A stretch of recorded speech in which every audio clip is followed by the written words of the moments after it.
Muadh ibn Gjebelit radiallahu ta'ala anhu, kur i erdhi momenti i vdekjes, filloi të qanë. Dikush për të pranishmeve, gruaja apo fëmijët i thanë: "O Muadh, pse je duke qajt?" Tha: "Wallahi nuk po qaj se e la pas vetes dunjan." Dëgjoni vëllazë, wallahi tha, nuk po qaj se e la pas vetes dunjan, dhe e la pas vete pallatet edhe pasurinë e saj, por qaj për 3 gjëra.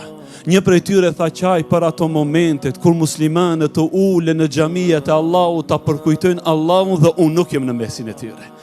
Qaj për ato netët e gjata të dimrit kur besimtarët të qohen natën të falen për Allah dhe unë nuk do të jem në mesin e tyre.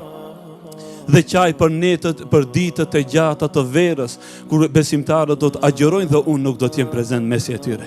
Dhe ja sonte, ej vëllazë dhe motra, vallahi nuk është prezent Muadh ibn Gjebeli, që ante që edhe ai sonte të ishte në mexhlise me ne, nga se e dinin ata njerëz o ju vllazën se çfarë shpërblime dhe sevape të mëdhaja, sa male dhe sa kodat e kodrinat do t'i marrim sonte pasi që të çohemi me këtij mexhlisi.